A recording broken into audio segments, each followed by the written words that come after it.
Tamil Nadu's most trusted villa developer VNCT Global presents investment talks. இன்னைக்கு நம்ம கூட VNCT Global ஓட chairman Mr. Nagu Chidambaram, VNCT Global ஓட managing director Geetha Nagu அவர்கள் இருக்காங்க. அவங்களோட தான் பேச போறோம். வணக்கம் மேம். வணக்கம் சார். வணக்கம். ஸோ இன்னைக்கு வந்து நம்ம guidelines for an NRI to invest in property அப்படின்றத பற்றி தான் பேச போகிறோம். இன்றைக்கி வந்து இன்வெஸ்ட்மெண்ட் டாக்ஸில் நம்ம நிறைய விஷயங்கள் பேசிகிட்டு இருக்கோம். பட் நான் ஒரு NRI சார், நம்ம ப்ராப்பர்ட்டி எங்கே வாங்கணும், எப்படி வாங்கணும் எல்லாம் நம்ம பேசிட்டோம். இப்போ ஃபஸ்ட்டு ஸ்டெப் டுவர்ட்ஸ் ஒரு ப்ராப்பர்ட்டி வாங்கணும் அப்படின்னா என்ன மாதிரியான விஷயங்கள் நான் ஒரு NRI-யாக ஃபாலோ பண்ணணும்னு ஒரு கேள்வி வரும்ல, அதுக்கு என்ன மாதிரி விஷயங்கள் நம்ம start? First we need to understand who NRIs are. Indiaல வந்து when you don't live here for 182 days and more, then you become an NRI. And who all can buy in India அப்படின்னு பார்த்தீங்கன்னா Indians, NRIs, OCI card holders. OCI card holdersனா யாரு? When you are a resident of a foreign national, Anna, you're a person of Indian origin. You're a resident of a foreign nation and you're a person of Indian origin. அவங்களுக்கு வந்து OCI கார்டுன்னு ஒன்று இருக்கும். அந்த OCI கார்டோட அவங்க வந்து இந்தியாவில் property வாங்கலாம். ஸோ இதில் ப்ராப்பர்ட்டி வாங்குறது வந்து என்ன மாதிரி properties NRIs and OCI card holders வாங்கலாம் அப்படின்னா, அவங்க வந்து commercial property and residential properties வாங்கலாம். அவங்க அக்ரிகல்ச்சரல் லேண்ட் வாங்க முடியாது.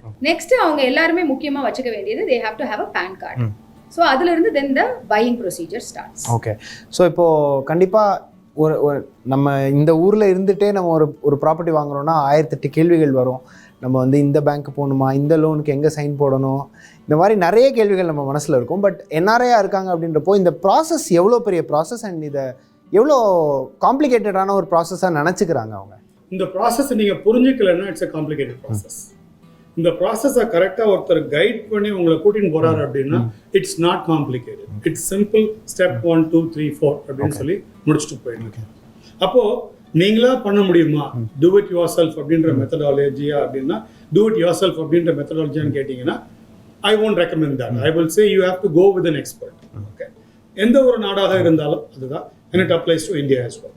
Now most important thing before even getting into that is there is something called CIBIL score, which I'm sure all of us are aware.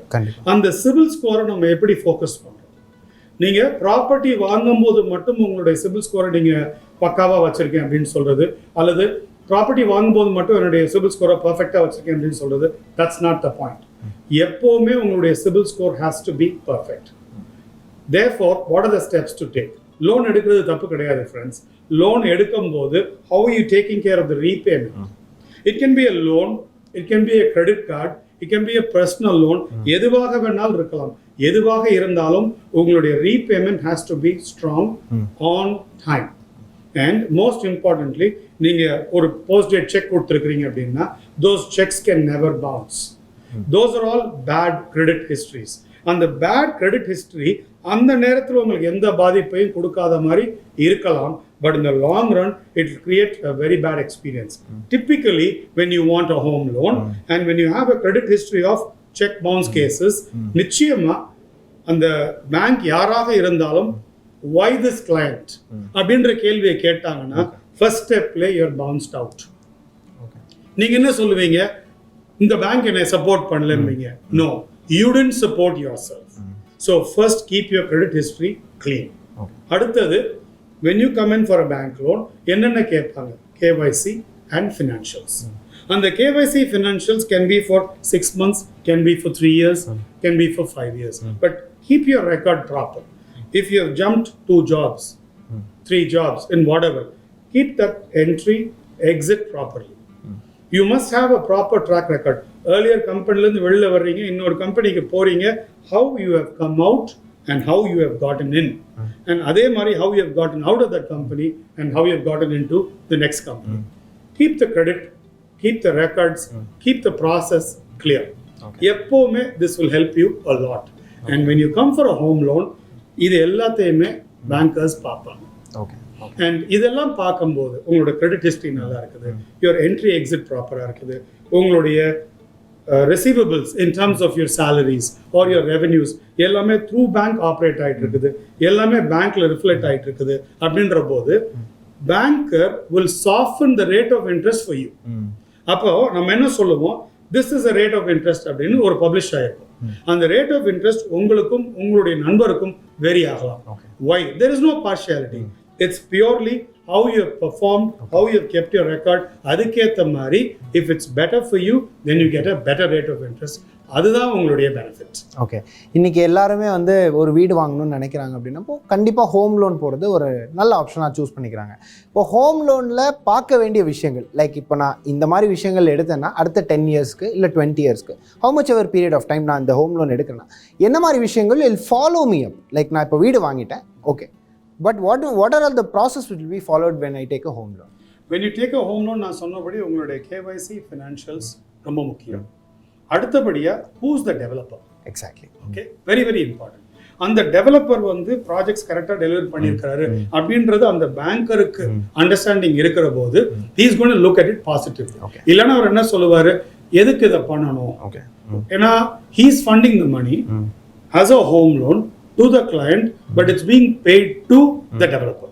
So developer on time கொடுப்பாரு மாட்டாருன்ற doubt பேங்கருக்கு வந்தால் the banker will back off. இந்த reason express பண்ணுவாங்களா மாட்டாங்களா, it's a $1 million question, but then he is going to back off. That's the other thing. And then நீங்க இந்த ப்ராப்பர்ட்டியை procure பண்றீங்க, when is the registration going to happen?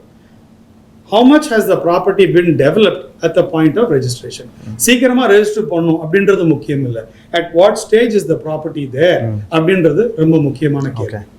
அது வரைக்கும் you're going to operate on the strength of the developer. அதுக்கப்புறம் you operate on your strength. So உங்களுடைய strength முக்கியம், developer strength முக்கியம். இது ரெண்டையும் புரிஞ்சுக்கிறதுக்கு பேங்கருக்கு you're going to give him the strength. Post that, what's very important is when you're going to take the loan, நீங்க maximum period எடுக்கிறது தான் it's advisable. Because you can always shrink it. நீங்க பீரியடை குறைச்சிக்கலாம், அல்லது நீங்க புல்லட் பேமெண்ட்ஸ் கொடுக்குறீங்க அப்படின்னா அமௌண்ட்டை சாஃபன் பண்ணிக்கலாம். எக்ஸ்டெண்ட் பண்ற ஆப்ஷன் கிடையாது, ரெடியூஸ் பண்ற ஆப்ஷன் இருக்குது. You can reduce the time, you can reduce the amount. I want to expand the time அப்படின்னா it's bit difficult. I want to expand the amount அப்படின்றது இட்ஸ் பாசிபிள், பட் தென் அதையே நம்ம முதல்ல பண்ணக்கூடாது. You maximize it on the first step and then you go to minimize it or go to sustain it. These are the things that I would say are important. Okay, ரொம்ப ஒரு நிதர்சனமான உண்மை என்னன்னா நிறைய NRIs வந்து கூகுளில் இல்லை வந்து ஒரு வெப்சைட்டில் போய் என்ன தேடுறாங்க, ஒரு ப்ராப்பர்ட்டி பண்ணணும் அப்படின்றப்போ என்ன மாதிரி விஷயங்கள் தேடுறாங்க அப்படின்னு பார்த்தீங்கன்னா சேஃப் டெவலப்பர், ட்ரஸ்டட் டெவலப்பர், இல்லை வந்து what are all the safest option. இப்போ இந்த சேஃப் ஜோன்றது சொல்கிறாங்கல்ல, இப்போ இந்த சேஃப் ஜோன்றது எவ்வளோ கன்சிடர் பண்ண வேண்டிய ஒரு விஷயம். அண்ட் ஒரு NRIயா இப்போது நிறைய கிளைண்ட்ஸ் நீங்கள் ஹேண்டில் பண்ணியிருப்பீங்க, நீங்கள் பார்த்ததில் ஒரு அனுபவமாக ஏதாவது ஒன்று ஷேர் பண்ணி. இன்னைக்கு உலகத்தோட நம்ம எல்லாரும் எதை நோக்கி போயிட்டு இருக்கோம், ஸ்டெபிலிட்டி அண்ட் சேஃப்டியை தான் எல்லாரும் விரும்புகிறோம். இன்னைக்கு நிலையானது என்னன்னு தேடுறோம், நிலையானது எதுவுமே கிடையாது. அதில் நிலையானது என்னன்னு தேடும் போது கண்டிப்பாக அதில் வந்து உங்களுக்கு ப்ராப்பர்ட்டி இன்வெஸ்ட்மெண்ட் வருது. அந்த ப்ராப்பர்ட்டி இன்வெஸ்ட்மெண்ட்னு போகும்போது அதில் வந்து ரிலையபிளான ட்ரஸ்டட் பில்டர்ஸை தேடி போகிறோம். தென் அதுல இருந்து நீங்க நெக்ஸ்ட் வரும்போது அதுல வந்து எனக்கு எவ்வளவு தூரம் ஃபெசிலிட்டேட் பண்ண போறாங்க ஹோம் லோனுக்கு. ஏன்னா எல்லாரும் வந்து இன்னைக்கு முழு பணத்தை வச்சுட்டு சொத்து வாங்குறது கிடையாது. சோ அவங்க எல்லாருமே ஹோம் லோனுங்கிறது ஒரு ஃபென்டாஸ்டிக் டூல். ஒரு குறைந்த வட்டியில உங்களால ஒரு லாங் டேர்ம் ஒரு நேஷனலைஸ் பேங்க்ல இருந்து எடுத்து உங்களால ஒரு சொத்து வாங்க முடியுது அப்படின்னா அந்த அப்ரிசியேஷன். இன்னைக்கு நீங்க வந்து ஒரு ப்ராப்பர்ட்டி வில்லா லேண்ட் ஓனர்ஷிப்போட ஒண்ணு வந்து நீங்க OMRல வந்து 1.5 கோடிக்கு வாங்குறீங்கன்னு வைங்க. 5 வருஷத்துல அது வந்து இப்போ உங்களுக்கு மெட்ரோ ரயில் சிறுசேரியில வந்தோன்னா அதோட அப்ரிசியேஷன் என்னவா இருக்கும், 10 வருஷத்துல அதோட அப்ரிசியேஷன் என்னவா இருக்கும், 20 வருஷத்துல அதோட அப்ரிசியேஷன் என்னவா இருக்கும். அதோட ரெண்டல் ஈல்டு, உங்களுக்கு ரெண்டல் ஈல்டு வந்து எவ்ரி 2 இயர்ஸ் மினிமம் 5% அது ஏறிட்டு போகும். அப்போ ஓவரால் உங்களுக்கு ரெண்டல் ஈல்டு எவ்வளவு இருக்கும். ஆனா நீங்க போட்ட அந்த EMI அண்ட் அந்த பணம் வந்து இட் ரிமைன்ஸ் சேம். நீங்க பேங்க்குக்கு வந்து இன்ட்ரெஸ்ட்டை சர்வீஸ் பண்ணி அந்த பிரின்சிபலை சன்னமா நீங்க கட்டிக்கிட்டே போறீங்க over period of time. 10 years எடுத்துக்கிறீங்க, 15 இயர்ஸ் எடுத்துக்கிறீங்க, 20 இயர்ஸ். ஆனா அப்ரிசியேஷனும் கெயினும் முழுக்க முழுக்க உங்களுக்கு தான். பேங்க்குக்கு நீங்க கொடுக்க போறது அந்த இன்ட்ரெஸ்டும் EMI-யும் கரெக்ட், அது மாற போறதே கிடையாது. சோ உங்களுக்கு நாளைக்கு வந்து சேலரி வந்து இன்க்ரீஸ் ஆகும், இன்சென்டிவ்ஸ் கிடைக்கும், போனஸ் கிடைக்கும், உங்க பிசினஸ்ல லாபம் கூடும். எல்லாமே வரும்போது உங்களால அந்த லோனை வந்து சீக்கிரமா ஃபோர்க்ளோஸ் பண்ணிட்டு அடுத்த சொத்தும் வாங்க முடியும். சோ இதுல இப்படிதான் பீப்புள் ஆர் பிளேயிங். இப்ப ரெப்பிட்டேட்டிவா வாங்குறவங்களும் முழு பணம் வச்சுட்டு வாங்குறது இல்ல. தே டூ திஸ் கம்ப்ளீட்டா. ஒரு தடவை வெளியில இருந்து பார்க்கும்போது ஃபர்ஸ்ட் வந்து அன்னோனை பார்க்கும்போது எப்பயுமே ஒரு ஃபியர் இருக்கும். அதனால இல்ல நான் அதனால வாங்கல. இன்னைக்கு யங்ஸ்டர்ஸ் எல்லாம் வந்து I don't want to get into commitment. ஏன்னா அவங்களுக்கு அன்னோனா இருக்கிறதுனால அவங்கள வந்து நம்ம என்கரேஜ் பண்ணி, பேரண்ட்ஸா இருக்கிறவங்க மோட்டிவேட் பண்ணி, பெரியவங்க வீட்டுல இருக்கிறவங்க உங்க ஃப்ரெண்ட்ஸ் அண்ட் கலீக்ஸ் மோட்டிவேட் பண்ணி அவங்களை இனிஷியேட் பண்ணி ஒரு ப்ராப்பர்ட்டி பையிங்ல நம்ம உள்ள கொண்டுட்டு வந்தோம் அப்படின்னா அதை வந்து அவங்க அந்த சைக்கிள் சுத்த ஓ இவ்வளவுதானா, அப்ப நான் மாசம் எனக்கு சம்பளம் வரப்போது அது ஃபர்ஸ்ட் இஎம்ஐ நான் மாசம் எடுத்து வைக்க போறேன், அந்த இஎம்ஐ என்னோட ப்ராப்பர்ட்டி பைக்கு போகுது, மீதெல்லாம் it's absolutely fine. It gives them commitment and a drive to life, to grow more, to become better, to be committed to what they are doing. அப்படி வரும்போது அவங்க ஒரு சைக்கிள் சுத்த ஆரம்பிச்சோடனே அதை மாஸ்டர் பண்ண ஆரம்பிச்சாங்க, அந்த ஃபியர் போயிருது.